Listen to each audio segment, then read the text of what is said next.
Aujourd'hui, notre thème d'aujourd'hui, c'est comment un homme peut être humble devant Dieu. Donc l'humilité de l'homme.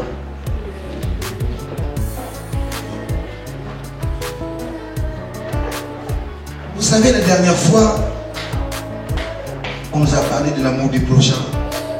Frère Samy nous a parlé de ne point juger. Et moi-même, la dernière fois, je vous ai parlé comment l'homme doit se comporter vis-à-vis de son prochain. Et enfin, je vous ai demandé, et moi-même aussi, de mettre en pratique la parole de Dieu. À la fin, je vous avais parlé que la parole de Dieu, celui qui écoute la parole de Dieu est comme quelqu'un. Donc celui qui écoute la parole de Dieu et qui ne la met pas en pratique est comme quelqu'un qui va devant un miroir et qui regarde sa figure. Il voit les défauts qu'il y a et quand il quitte le miroir, il a tout oublié. Alléluia. Amen. Je vous avais cité un exemple ici. Vous tous, vous avez rigolé. J'ai pris seulement l'exemple des femmes. Tout le matin, les femmes sont devant un miroir. Vrai ou faux? Vrai ou faux? Ce matin même avant de venir à l'église, j'étais devant un miroir. Vous regardiez votre jolie figure. Quel genre de mascara vous allez mettre? Comment est-ce que vous allez disposer vos rouges à lèvres? Et quand vous mettez votre rouge à lèvres et que vous voyez un petit dépassement, qu'est-ce que vous faites? Parce que devant le miroir, vous avez vu que ce qui dépasse ne va pas. N'est-ce pas? Alléluia. Est-ce qu'il y a-t-il seulement une seule personne qui va devant un miroir et qui voit qu'il y a quelque chose qui dépasse, il va le laisser comme ça? Non. Donc nous aussi, quand nous écoutons la parole de Dieu, c'est comme un miroir. Quand on dit ceci est mauvais, donc nous ne devons pas le faire, mais on le fait quand même. Quelque part, nous ne respectons pas la parole de Dieu, mes chers frères et sœurs.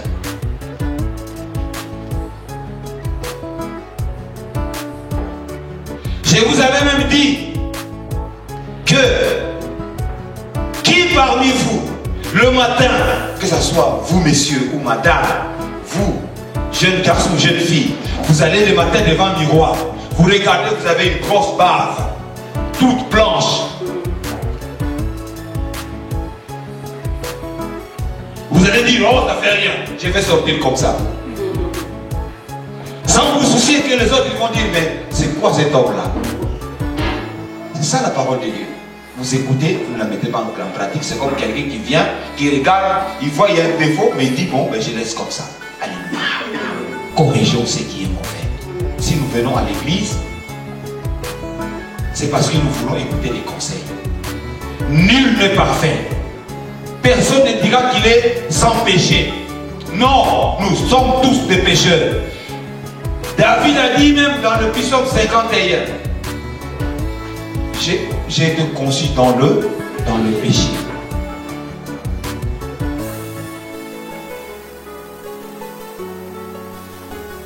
Mes chers frères et sœurs, Jésus n'est pas venu pour les gens bons. Si le monde était bon, Jésus n'allait pas venir. S'il est venu parce que le monde est mauvais et il veut nous montrer le chemin. Le chemin qui mène vers le Père pour avoir la vie éternelle. Acclamons la parole de Dieu.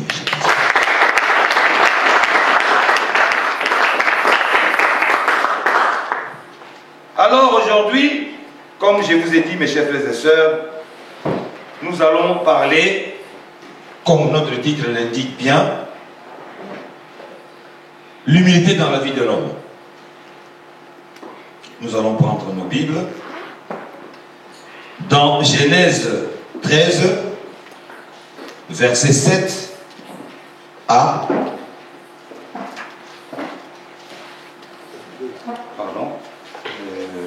17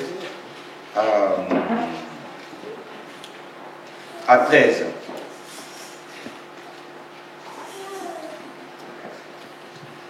Vous savez, l'autre fois, notre frère Samy nous avait parlé de quelle façon les chrétiens doivent résoudre les conflits.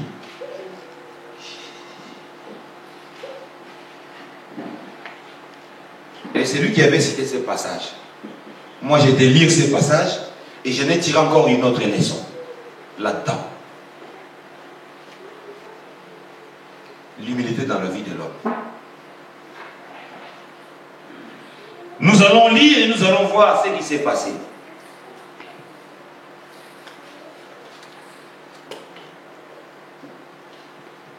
Il y eut querelle entre les bergers de troupeaux d'Abraham et les bergers de troupeaux de Lot.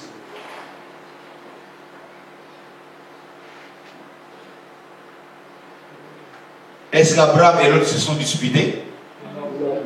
Le dispute c'était entre qui? Entre les bergers. Donc ça ne concernait ni Abraham ni Lot. Lot est le neveu d'Abraham. Mais le conflit a commencé entre les bergers de Lot et les bergers d'Abraham. Parce que Abraham avait ses brebis, il avait ses troupeaux, comme Lot aussi avait ses troupeaux. Mais il y a eu une querelle entre les bergers. Et cette querelle-là va faire en sorte que ça va dégénérer jusqu'à créer des problèmes entre Abraham et Lot.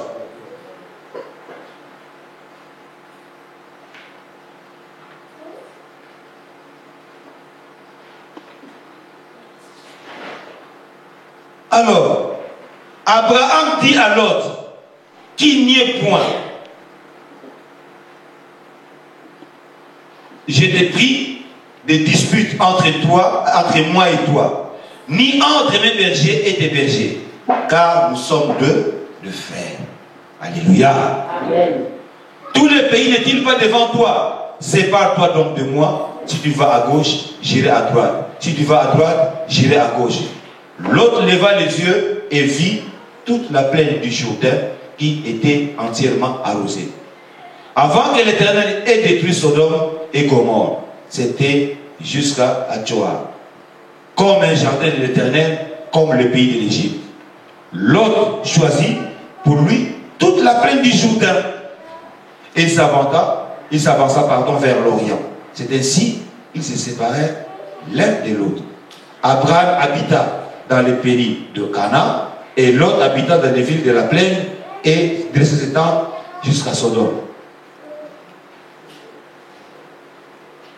Les gens de Sodome étaient méchants et des grands pécheurs contre l'Éternel. Alléluia. Amen. Voilà mes chers frères et sœurs.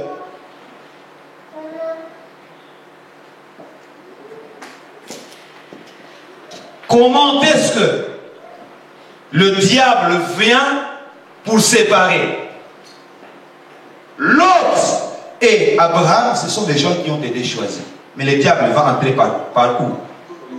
Par l'intermédiaire des bergers. Parce qu'il sait que si les bergers ne s'entendent pas, ça va remonter jusqu'à Abraham et Lot. Mais Lot, comme il avait la sagesse, qu'est-ce qu'il a fait? Il a dit non, nous ne pouvons pas nous séparer. Parce que nous sommes des frères. Donc, c'est à toi maintenant de faire ton choix. Si tu fais la partie gauche, moi je prends la partie droite. Si tu prends la partie droite, moi je prends la partie gauche. Alléluia. Et l'autre, quand il a regardé, il y a de la vérité de ces côtés-là. Qu'est-ce qu'il a fait? Il a choisi du côté de l'Orient, où la vie, vers le Jourdain, où il a vu de bons pâturages.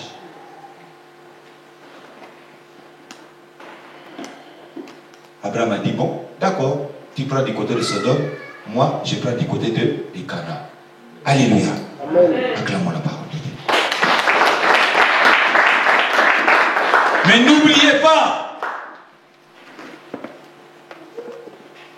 mes chers frères et sœurs, quand le choix vous est donné, faites le bon choix.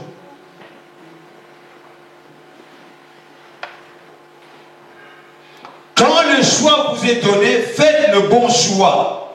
Parce que vous risquez d'en faire un mauvais que vous allez regretter toute votre vie. Alléluia. Amen.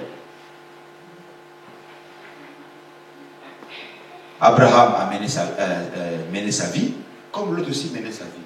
Mais l'autre ne savait pas que là où il va vers les gens de mauvaise vie. Il va du côté de Sodome et Gomorrhe. Chers frères et sœurs, j'ai oublié mon petit papier. Excusez-moi. Voilà. Qu'est-ce qui va arriver? Prenons maintenant dans Genèse 18, 16, 31. Je vais lire l'histoire, et puis nous allons partager la parole ensemble. Alors nous prenons dans Genèse. Dans Genèse 18, 16, 31. Vous connaissez, je crois, certains connaissent bien l'histoire d'Abraham.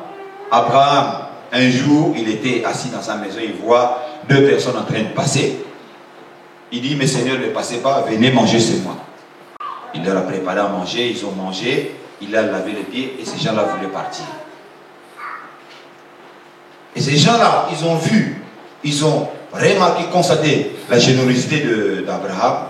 Ils lui ont promis que dans quelques jours, nous repasserons. Ils sont repassés, ils ont dit que ta femme aura un enfant. Alléluia. À l'époque, Sarah s'appelait Sarai. Donc, sœur Sarah, c'est nous, donc au départ, tu t'appelais Sarai. Alléluia. Et alors, Sarah avait rigolé. Maintenant, ces anges-là, d'ailleurs, ce matin, j'écoutais une chanson de Marie Messamo qui disait, il y a beaucoup de gens qui ont chassé des gens devant leur porte, mais qui ne savaient pas qu'ils ont chassé des anges. Alléluia. Amen. Et je vais faire une copie sur Internet, je vis une vidéo qui est très touchante. Mes chers frères et sœurs, je ne sais pas si c'est un tournage ou c'est une histoire vraie, mais c'est touchant.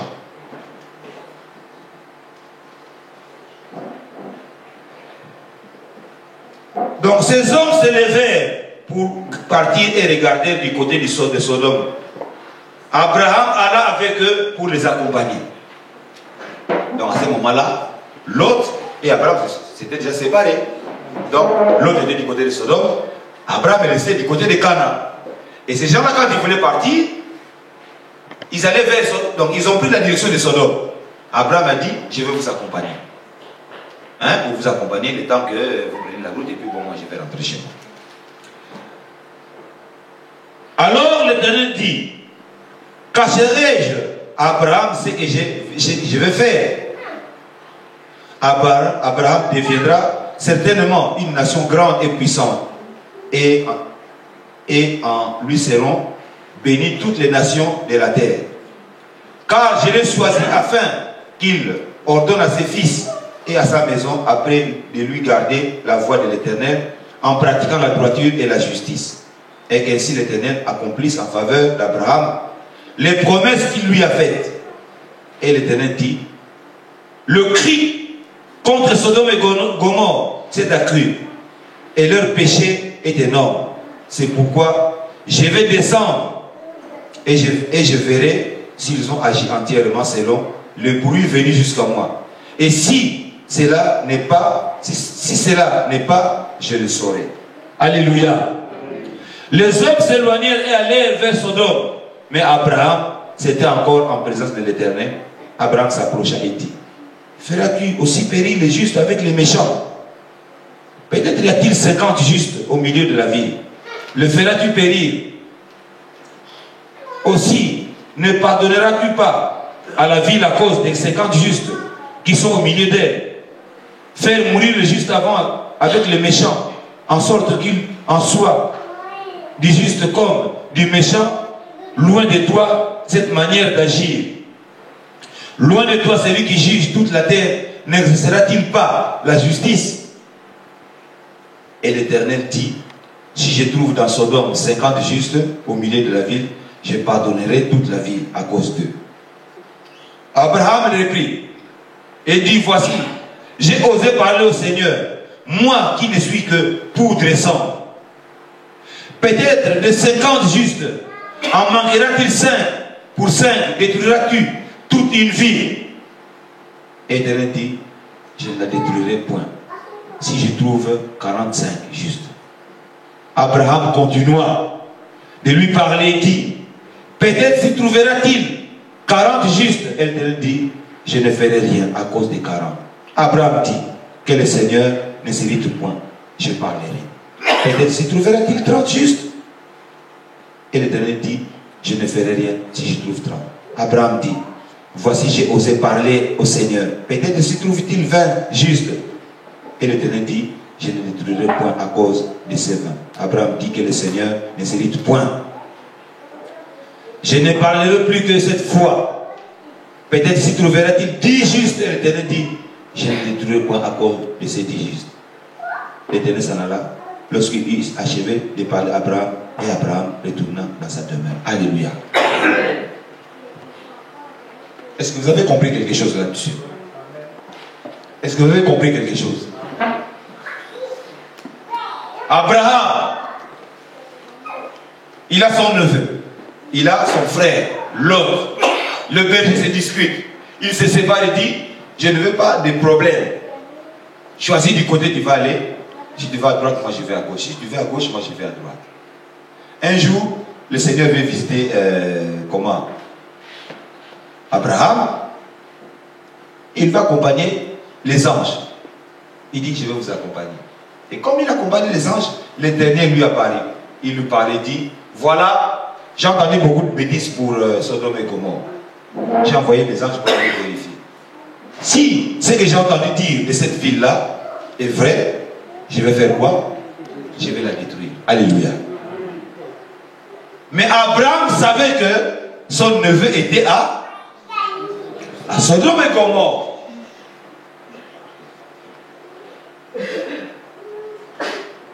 Donc, Dieu ne voulait pas cacher à Abraham ce qu'il voulait faire à Sodome et Gomorrhe. Parce que Dieu savait bien aussi que dans Sodome, il y a quelqu'un de la famille d'Abraham.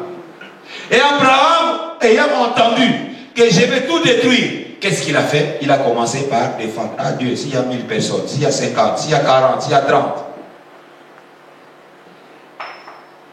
Il ne voulait pas parler ouvertement, mais il voulait que, même s'il y a une personne qui est son neveu, qui est son frère, qu'il soit comment? Sauvé. Est-ce que nous le ferions-nous? Quelqu'un avec qui vous êtes séparés, tu entends que là où il est, il a dit, on va bombarder la ville. Qu'est-ce qu'on va faire? Ah, on bombarde. Va bombarder.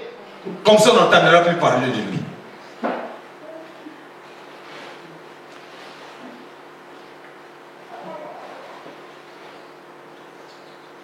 Je crois que tu seras le premier. Vous avez entendu? Ça va bombarder. Ceux qui sont partis à droite, on ne verra plus.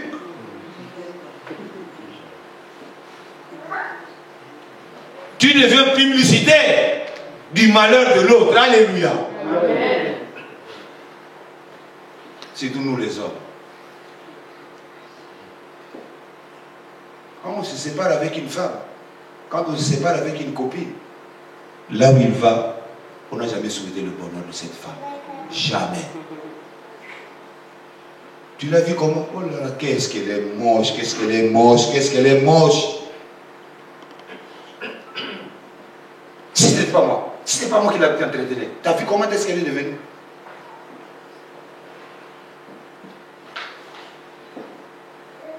La peau, bien serrée contre les côtes. Tu peux compter même. Alléluia. Mais Abraham, sachant que malgré que le berger de son frère, l'autre, ont eu des problèmes avec lui, mais sachant que Dieu va détruire, comme il aimait son frère, il a défendu son frère. Voilà l'humilité de l'homme. L'humilité dans la vie de l'homme. Chercher le bonheur de l'autre. Si Dieu nous a réunis, c'est pour que nous donnons du bonheur à l'autre. L'homme doit donner du bonheur à la femme doit donner du bonheur à l'homme. Moi, je vous ai dit, mes chers frères et sœurs, une belle femme, c'est pas celle qui met des machins. Non, c'est pas ça. Une jolie femme, c'est celle qui donne du bonheur à son mec. Ça, c'est une jolie femme. Même si les gens dans la rue la voient moche, mais son mec dit que c'est une jolie femme. Parce qu'elle lui donne quoi? Elle lui donne quoi?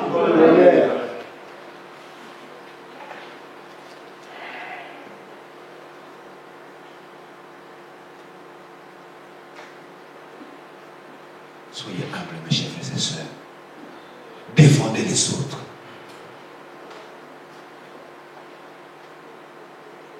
Voilà Abraham qui parlait même avec Dieu, qui a un conflit. Saurait-il, vous savez pas, moi je parle avec Dieu.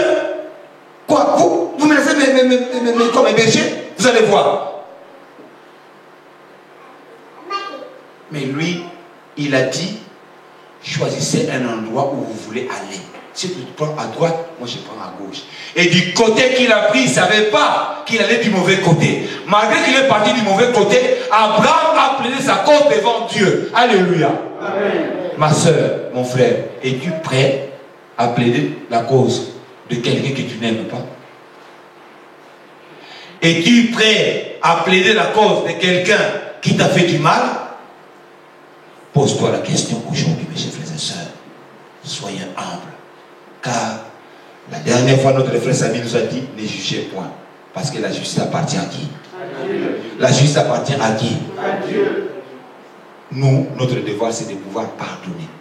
Et si tu pardonnes, tu enlèves un gros poids. Un gros poids, mes chers frères et sœurs.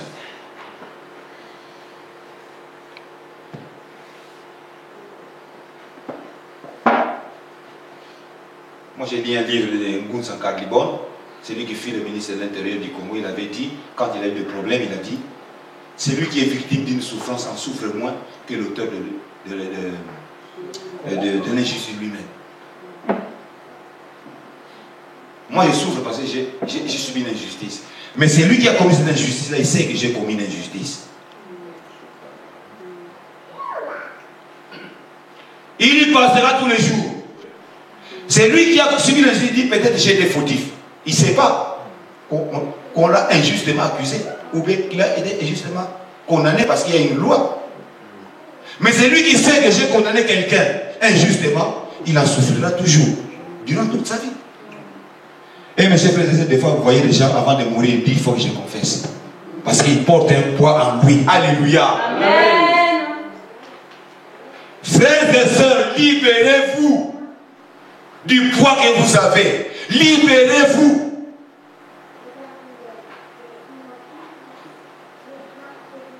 Voilà Abraham qui avait un problème, qui discutait avec son frère. Lui-même n'a même pas discuté, mais le diable est venu pour entrer entre les deux bergers de deux camps. Mais Abraham a trouvé une solution, il dit, cherchez un endroit, on peut pas se séparer comme ça. Dès qu'il a pris que Dieu va détruire la vie de Sodome et de Gomorrhe, il a plaidé la cause de Lot.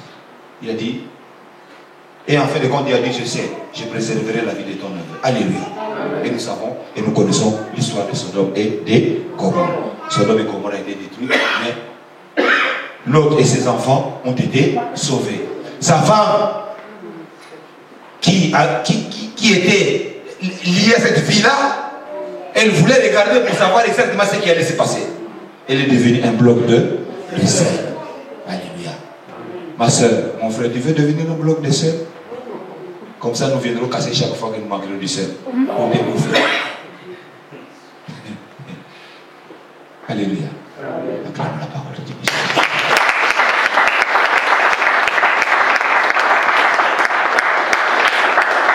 Et c'est pas fini.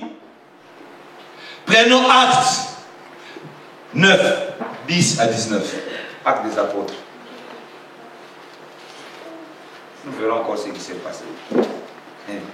Ce n'est pas seulement dans l'Ancien Testament. Hein. Dans le Nouveau Testament aussi, il y a bien des choses qui sont passées qui sont similaires. Alors nous prenons Actes des Apôtres 9, de 10 jusqu'à 19. Je vais lire, comme ça nous allons partager la parole. Or, il y avait à Damas un disciple nommé Ananias. Le Seigneur lui dit dans une vision, Ananias, il répondit, me voici Seigneur. Et le Seigneur lui dit, lève-toi, va dans la rue qu'on appelle la droite, et cherche dans la maison de Judas un nommé Saoul de Tarse. Car il prie. Et il a vu en vision un homme du nom d'Ananias qui entrait et qui lui imposait les mains afin qu'il recouvre la vue. Ananias répondit, Seigneur, j'ai appris de plusieurs personnes tous les maux que cet homme a fait à tes saints dans Jérusalem. Et il a ici des pouvoirs de la part des principaux sacrificateurs pour lier tous ceux qui invoquent ton nom. Mais le Seigneur lui dit, car cet homme est un instrument que j'ai choisi pour porter mon nom devant les nations, devant les rois, devant les fils d'Israël, et je lui montrerai tout ce qu'il doit souffrir pour mon nom. Alléluia. Ananias sortit, et lorsqu'il fut arrivé dans la maison, il imposa les mains à Saoul en disant, Saoul, mon frère, le Seigneur Jésus, qui t'est apparu sur le chemin par lequel tu venais, m'a envoyé pour que tu recouvres la vue et que tu sois rempli du Saint-Esprit. Au même instant, il tomba et ses yeux tomba de ses yeux comme des écailles, et il recouvra la vue. Il s'éleva, il fut baptisé, et après qu'il eut pris la nourriture, les forces lui revinrent. Ça resta quelques jours avec les disciples qui étaient à Damas. Alléluia. Acclamons la parole de Dieu. Nous connaissons tous l'histoire de Saoul. Saoul était quelqu'un qui persécutait les chrétiens. Les chrétiens, le saint, ils avaient peur de lui. Ils se cachaient. Vous savez, mes chers frères et sœurs, dans les temps, les églises n'existaient pas. Il y avait des temples, il y avait des synagogues. Les gens se réunissaient comme ça en plein air. Mais quand on a commencé à persécuter les chrétiens, c'est là maintenant les chrétiens ont eu l'idée de se réunir dans des endroits fermés, que nous appelons aujourd'hui quoi? Église.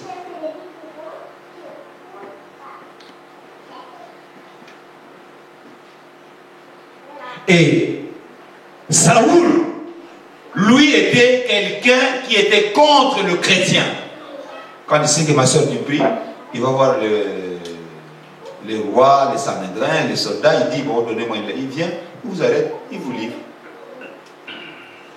Mais un jour, dans le chemin de Damas, il a entendu une voix qui lui dit, Saoul, Saoul, pourquoi me persécutes-tu? En tournant, il dit, qui es-tu? Il a perdu la vue. Mais Dieu a envoyé quelqu'un par Jésus-Christ. Il parla à un prophète qui s'appelait Ananias. Ananias n'était-il pas au courant des méfaits de Saoul? Il était au courant. Il savait ce qu'il faisait. Imagine-toi, aujourd'hui, quelqu'un qui coupe les gens de tête ou qui arrête les gens. On te dit, voilà, frère Célestin ou frère Gloire ou ma soeur Brunette ou mon frère Cédric, on vous envoie monsieur tel. Vous allez prendre la peau d'escampette. Même Ananias a agi en homme. Il dit, mais mon Seigneur, cet homme-là, j'ai appris ce qu'il fait. Il dit, non, non, non, non, je vous envoie parce que cet homme-là a eu une vision. Avant même que je te parle, moi je lui ai montré la vision. Que c'est toi qui vas lui imposer les mains pour qu'il recouvre la vue. Alléluia. Et Ananias, qu'est-ce qu'il a fait? Il s'est plié à la volonté de qui? Il s'est plié à la volonté de Dieu. Est-ce que nous pourrions-nous décliner à la volonté de Dieu? Voilà la question que je vous pose. Allons réfléchir chacun de nous. Est-ce que sommes-nous prêts à nous plier à la volonté de Dieu par rapport à la parole que nous entendons, par rapport à la parole que nous recevons? Voilà Ananias qui va imposer le main à cette... Donc quand il a entendu ça, le Seigneur dit, va, c'est moi qui t'envoie. Et il est parti. Il est arrivé, il est entré dans la maison, il dit, voilà, Saoul, le Seigneur m'a envoyé pour que tu puisses recouvrir la vue. Et il lui a posé la main. Et il y a des écailles qui sont tombées de ses yeux. Et à ce moment-là, qu'est-ce qui est arrivé? Saoul a crié. Et qu'est-ce qu'il a fait? Hein? J'ai pas entendu. Voilà, il s'est fait baptiser. Mes chers frères et sœurs, le baptême est très important. C'est très important. Saoul qui était persécuteur, qui va perdre la vue. Le Seigneur va envoyer quelqu'un. Non, d'abord il montre une vision. La même vision, il va parler à cette personne. Il dit, voilà, je t'envoie quelqu'un. Non, je t'envoie, mais toi tu vas voir cette personne. Au lieu même que Saoul vienne chez Ananias, Dieu l'envoie, va dans la maison de Judas. Il est là, tu vas prier pour lui. Il va découvrir la vue. Mais toi, aujourd'hui, on dit que celle qui gagne est malade, ou frère qui gagne est malade, on te dit, va dans la maison, va prier pour lui. Ok.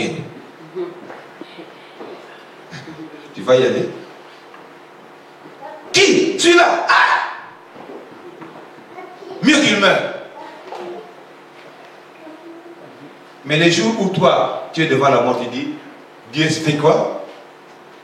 Dieu fait quoi? Sauve-moi. Mais la personne qui a fait du tort, qui a fait du mal, que tu as mis de côté, Dieu te dit, va prier pour lui pour qu'il soit sauvé. Tu diras non. Mieux vaut qu'il meure. Mais les jours où toi tu as un problème, tu n'accepteras pas que tu meurs. Tu demanderas à ce que tu sois sauvé.